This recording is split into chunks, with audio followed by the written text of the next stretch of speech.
My name is Carl Anthony, and I work in the automotive industry in Detroit. Sometimes that work encompasses future vehicle technology, and that's what we talk about here, for the most part anyway. This is AutoVision News Radio.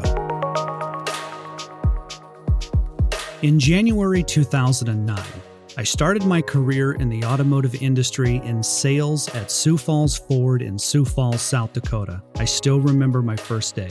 A few years after that, I moved to our sister dealership, Luxury Auto Mall of Sioux Falls, a Cadillac, Mercedes-Benz, BMW, and Sprinter store. I worked there in service and then managed the Express Lube. Every employee was given a values card, and I still have mine. I'm holding it now. It's laminated, not very big, something that can fit in your pocket. And there are 7 values listed: honesty and integrity, individual responsibility and accountability, dedication to excellence, cooperation and communication, ongoing improvement, the value of our people, and the value of being good citizens. As the years have gone on, and I look back at that time in my life, those first years in the automotive business, I regret that I didn't try harder to live those values. And I suppose that's the benefit of being a little older and a little wiser. Or perhaps said another way, hindsight is 20/20. Moving at the speed of mobility, this is AutoVision News Radio with Carl Anthony in Detroit, Michigan. Jennifer Lennox is the Vice President of People, Culture, and Learning at AutoCanada. AutoCanada is a North American dealer group currently operating over 80 franchised locations comprised of 28 brands across 8 provinces in Canada. In the United States, AutoCanada operates as a leader automotive group with 18 franchises in Illinois. In 2022, AutoCanada dealerships sold approximately 100,000 vehicles and processed over 900,000 service and collision repair orders, generating revenue in excess of $6 billion. Jennifer's focus is the people who make up AutoCanada, which at the time of this broadcast is over 6,000 team members. Renowned for her coaching skills, Jennifer is a seasoned executive with over 20 years of experience in people development and talent acquisition across a variety of industries, including retail, finance, and automotive. Like the values card I still have from my time at Sioux Falls Ford and Luxury Auto Mall, Jennifer shared the core values that underpin AutoCanada and why they are important to the organization. What I like to say is more importantly than where we are located, it's really who we are. And we're working towards, the same goals. So we've recently just united under one umbrella of our core values, and there are 6 of them. So the first one is that we are dedicated to the retention, growth, and recognition of our team members. So people, truly people focused first and foremost. The second one is that we set an unwavering standard of best in class. So we don't do anything without really focusing on an operational excellence component.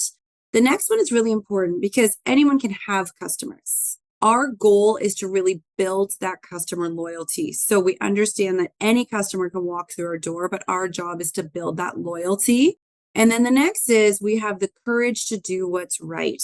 And I'll finish that sentence even when no one's watching. So listen, we're really bound by the, following ethical, legal, and moral practices. And we want to make sure we are all doing that. The next piece we look at is we challenge the boundaries of what's possible and embrace change. Every industry has seen it, but looking at the automotive industry, it is constantly iterating, and we need to keep up with that and perhaps even get ahead of that. So that's really important to us. And finally, you walk into any dealership, for example, you'll see the different departments. You look at us through North America, we've got 2 countries. We look at our locations. We work in multiple provinces. So our big motto is the one team piece, which is that we win together. So it is not just take one person, it's all in breaking down those silos and really working together. Jennifer, how do you get the AutoCanada team on the same page to align with those 6 values in every department, from sales to body shop to fixed operations? How do you get everybody to believe in those 6 values, if you will? Yeah, good question. We've all worked at places where you see the values up on a wall and, people reference them. And what we've done is truly try to operationalize them. So first and foremost, none of it matters unless you have a leader at the helm of that boat that actually lives, breathes, and talks those values. Our president, Jeff Thorpe, if you ask him at any given time, what are those 6 values? What do they mean? He will recite it to you. He knows them. He created them with a team of us. He believes them, and he really drives that message in every single aspect. So it starts there. And then to truly operationalize it, everything we do needs to use those values almost like a filter. Anything that we do, any decision we make, it goes through those values. Every hire we make, are they aligned with our values? When we're promoting, is it aligned to our values? Our customer experience, is it aligned with our values? So we're putting it into every piece of our business. So it's not just a statement on a wall, but it's like, hey, we're in a meeting today. Every dealership, every business center we've got, they'll point at those values when they're making decisions and say, okay, let's go through those 6 values and see if this decision aligns with those values. So the more time, energy, and intention we put with these, we'll really see them start to matter. And finally, sounds a little harsh, but it's really important to recognize we have accountability around those values. So if you are not living by those values and treating people by those values, we actually will hold you up to that, and we will manage accordingly. Should you, for example, not manage with integrity, or make a decision or treat our customers as if you're building loyalty. So really, we use those as well for accountability within all of us and within all of our team members. I asked Jennifer to take me through a typical day in her role at AutoCanada. I've mentioned the president, Jeff Thorpe, before, and one of his first hires at AutoCanada was my role. We really set the stage very quickly that people have a seat at the table. So when I think about my job, it was very much to get the smartest and the brightest and the kindest and most thoughtful team members to support this business. When you break down, a day in the life of my role, it's a very specific, filled, calendar bookings that are usually very quickly thrown off by a more urgent matter, which is people. So if you ask any leader, what is the most time consuming part of your role, it is the people aspect of what we do. And it's not always a bad thing. It's usually a great opportunity. So I have to pivot quite often. That's a really important fact. 2, I spend a lot of my time working with the leaders within my department that are managing multiple asks within the business. And we work together to prioritize those asks so we can make sure that the high priority ones, which impact an individual, a human, forget the business just for a minute, an actual human, we prioritize that together. So working with each leader to make sure that they're prioritizing and they have the support, they have no blockers, they have autonomy to make some decisions that they need to do. And then I would say there's a lot of planning on what's coming up in the next quarter. So a lot of times we kind of work on a cycle, right? So if you look at the automotive industry, you've got tire season, you've got spring sales. Everyone wants a beautiful a fancy new car. There's a bunch of different things in the industry that are driving it, and we're usually aligned with the industry. So if we know that spring season's coming, then we've got a high hiring blitz going on. If it's tire season, that we're building training programs to support the team and our fixed ops departments to support the customer. So usually it'll go with that cycle. So we're pre-planning on how to support the business.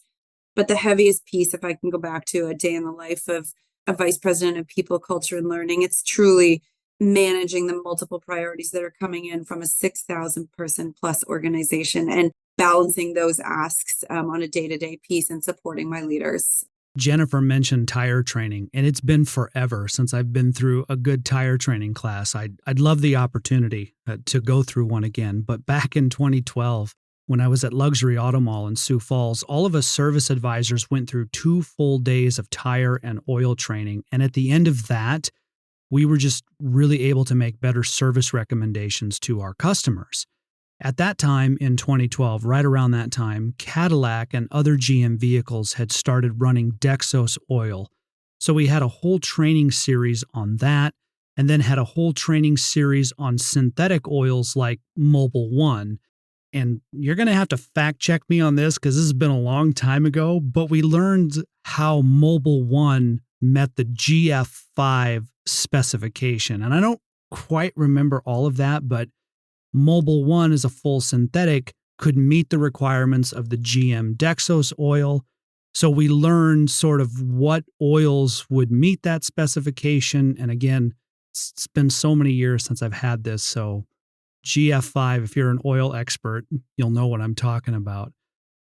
Or you'll be able to correct me and be like, Carl, no, that's not it at all. You're not remembering your training well. But like I had back in the day, AutoCanada team members have access to additional training and education materials. Everybody in a dealership has access to the manufacturer's training. So that comes, and it's wonderful materials and very different based on the manufacturer. So AutoCanada and Leader, basically what we're doing now is we're complementing that with what we call playbooks. So we're actually bringing people together and getting them aligned that way because we're so broad and all over the place. And it's a cool, like what you just said, it's a really cool reaction from the team members saying, we'll take it, whatever you got. Give us, the best practices, help us in the dealership to implement these processes and these new ways of working. Like they really desire it. The complacency factor is no longer existent. Nobody wants to sit doing the same routine thing every day. They want to keep striving to get better. We've had a really good response on our learning and development processes recently. As AutoCanada's Vice President of People, Culture, and Learning, Jennifer's passion for her work is often ignited when she sees people coming together for a common purpose. I always think about the word, diverse and equity, and just think about people's differences and how beautiful it is when different perspectives come in to solve a problem. That's the best way to state it. If we all thought the same and acted the same, we really wouldn't be moving forward in this world like we are. So I just love the different opinions and different advice and different thoughts. So really, for us, it's, having that inclusive workforce is crucial for fostering the diversity, equity, and positive work environment. And you will organically see it, but also surveys and data will tell you that people thrive and you get the best possible version of people if they feel safe in their environment to be who they are.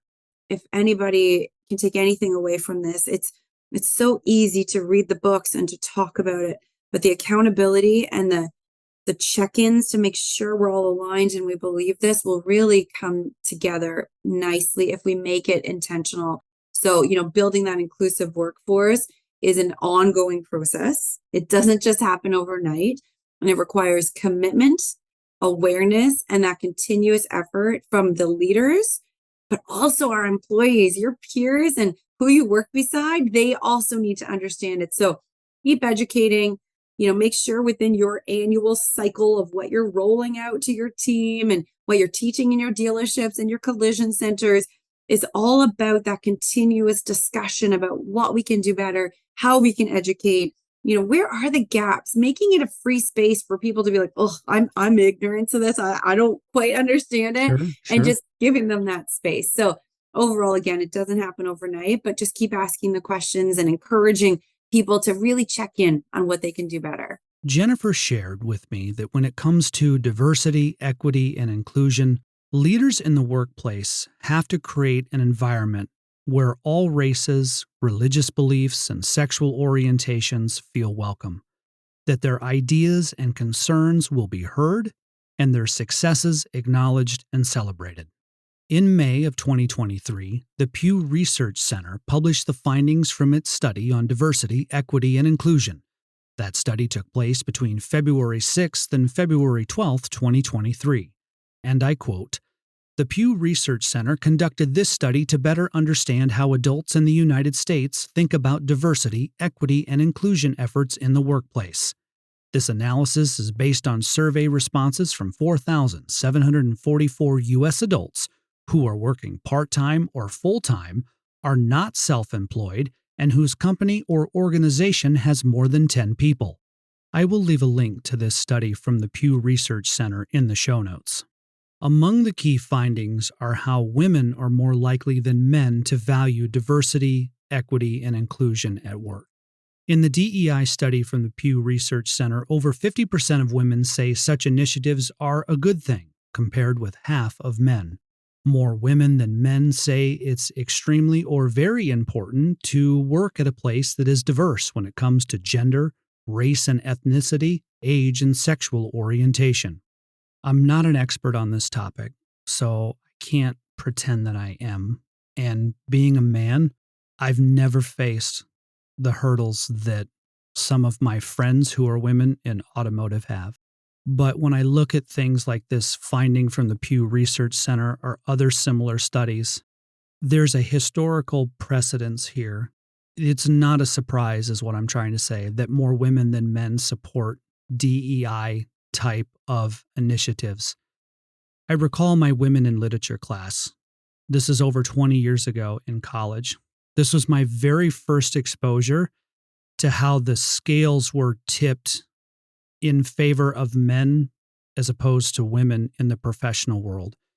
So in my women in literature class, I learned that female journalists had to write under male bylines if they even wanted to be considered. They even wanted to be considered for publication. And sometimes that wouldn't even matter because the male journalist would just take credit for their work anyway. So I think a lot about that class over 20 years ago as I hear the stories of my friends in automotive who are women, or I have the opportunity to interview members of organizations like Women in Autonomy and the Automotive Women's Alliance Foundation. And then it makes sense why both of those organizations and other women-centric organizations in automotive and technology, why they spend so much time and energy trying to pave a path for younger women. While Jennifer acknowledges that women do have an uphill climb in automotive, she does see a silver lining, and she does see some light at the end of the tunnel. I continue to say it this way. If you get out of what kind of the stereotype is, and I go back to that a lot, and you go and ask the women that are in automotive what they think, they'll tell you that they don't want to leave. Once they get here, they don't want to leave. Sure. But the stereotype still sets the stage that, ultimately they don't necessarily have a space here. It is not about not having a space in automotive. It's about women in particular not applying or reaching out to work here because they don't know how wonderful it is to work as a woman here, if that makes sense. It does. So I will state, and I continue to state, the only way to change this is for more women to join automotive and tell our stories about how wonderful it is to be here. I left the industry for a very short period of time, and I missed it every minute I was away. And I would have never grown up saying I want to be in automotive. It wasn't even an option. It was like, to me, I pictured, a very different environment. And here I am, was here for a few years, left, back, and I'm just at my best when I'm here because it is my kind of people. I just love the people focus, if that makes sense. Yeah. We have fun, we joke around. It's a little nostalgic. We still pick up the phone and call each other, and I have two peers that I sit with as my peers on the executive level at the vice president seat. And we'll all tell you that it is just an opportunity that we sit in, that we can offer this contrast of, what somebody else may say, but we have a seat at the table, and it's well received, and we love it. So again, I encourage people to go ask current women in automotive what they think, and that'll break every stereotype you've ever had, in my opinion, to a certain level. I'm sure there's still areas of opportunity, but I think you'd be shocked. So yeah. As our conversation came to a close, I asked Jennifer what legacy she would like to leave at the end of her career. In my kind of life and career, I wasn't necessarily given all of the opportunities in life to be able to be successful necessarily. Been on my own since I was 15, and I kept fighting, and I never gave up, even though some days were very tough. I joke around the guy Mike from Suits where, I didn't necessarily fit in or people were going to catch on, or a little bit of the imposter piece. There was a pivotal moment in my career during the Myers-Briggs piece, which I always go back to, where it talks about differences. And there's one particular dichotomy within Myers-Briggs, which talks about our decision-making and how some people are very thinking black and white, and some are very feelings and values-based. And I always wondered why I was so different, it felt like, from so many leaders. And I sat on this other end of this dichotomy, which is when I made decision, my heart was in it. I wasn't always data-driven, but I certainly understood risk, but I really cared about people. And I was always trying to be this different person in the crowd. And when I was certified in Myers-Briggs, it really resonated with me that I'm different from some of the people I sit around that table with, and I just need to own it. And I'm going to feel uncomfortable and I'm going to feel different. But the minute I did that, even in my personal life, everything changed, where I just said, you know what, forget it. This is my strength. My strength is relationship building.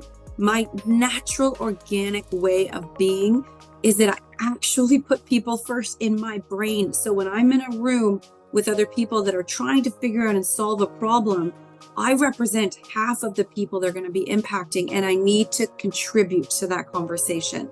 So I took it and I focused on it and I practiced and I brought it to the table, and my career skyrocketed.